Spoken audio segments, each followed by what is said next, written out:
A king had 7 daughters. One day, the king was very happy and called all his daughters to him. He said, "I will ask you one question. If I like your answer, I will give you whatever gift you desire. Now, all of you line up. One by one, tell me, whose food do you eat, and whose clothes do you wear?" Upon this, before speaking further, a humble request, please like our beautiful Islamic page, subscribe to our YouTube channel, and click the bell icon to see our latest videos first. The first 6 daughters said, "Father, we eat the food you provide and wear the clothes you give us. It is because of you that we have this honor and luxury." Hearing this, the king was very pleased and gave each one the gift they wanted. When it was the turn of the youngest daughter, she said, "I eat what Allah provides, and I wear what my destiny provides. This is my fortune." The king became furious upon hearing this and said, "You wretched girl, you have been ungrateful to me. You will be punished for this." The princess said, "As you command, father." The king ordered his soldiers, "Take her to the jungle and leave her there.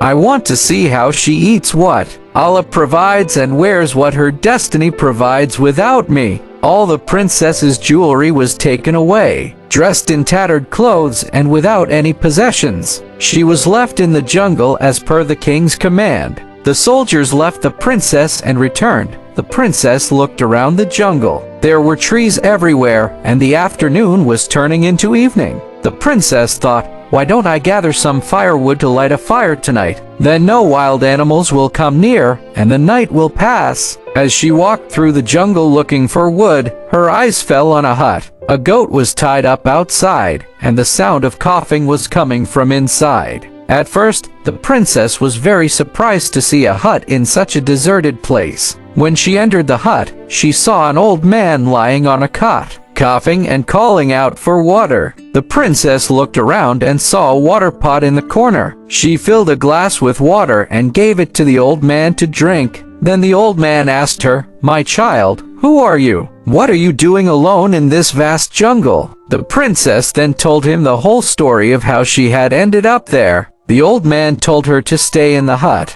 He said, "I work in the city. I will leave for the city in the morning and return after 8 days. You stay here. There is food in the hut, and a river is nearby. You can fetch water from there." In the morning, the old man left for the city, and the princess was left alone in the hut. She cleaned everything, milked the goat, kept half for herself, and poured the other half into a pot, which she left in a corner outside. She thought, if any animal is hungry or thirsty, it can drink this. Then she went inside and went to sleep.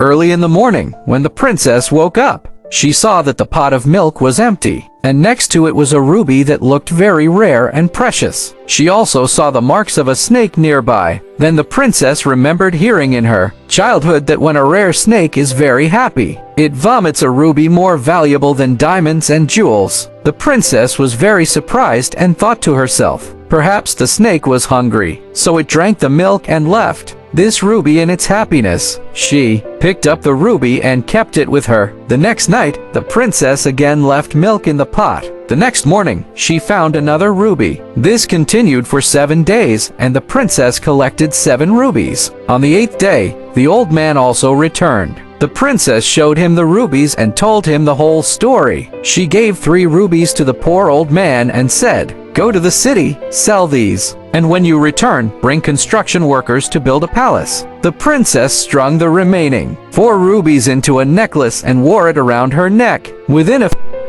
a magnificent palace was built in the jungle where the old man and the princess came to live. It was such a beautiful palace, full of every comfort and luxury the world could offer. The princess also set up a timber factory in the jungle, where poor people worked and earned their livelihood. Before long, the jungle began to resemble a city, and news of the compassionate princess spread far and wide. This news eventually reached the king. A desire arose in his heart to see for himself which princess from which kingdom was being so highly praised. The king sent a message through his soldiers requesting a meeting with the princess. When the soldiers told the princess, she gave an order. "His Majesty can meet me on one condition. He must come with all his daughters." The soldiers went and delivered delivered the message to the king. One day, the king went to the princess's palace with all his daughters. The princess met them all wearing a veil over her face. She served them food of different colors, and with each dish, she would appear wearing jewelry and an outfit of the same color. The palace's luxury and beauty, and the princess's style, greatly amazed and impressed the king and all the other princesses. Finally, the king said to her, "You are in my daughter's place, and I have also come with all my daughters as you asked. Then why this veil with us?" After much insistence, the princess said, "All right, I will come back after getting ready." The other princesses began whispering amongst themselves, "She's already so ready, wearing such expensive jewelry. How much more ready can she get?" Just then, they saw someone approaching from a distance, dressed in tattered clothes. Upon closer look, the king remembered, "This is my youngest daughter. She's still alive. I thought the jungle animals had eaten her. When I sent my soldiers to get news, they reported that there was no trace of the princess. So how is this possible?" The king jumped for joy and said to the veiled princess, "Call the princess. I will free you from her and take you with me, even if she demands my entire kingdom in return for your courage." Hearing this, the princess said,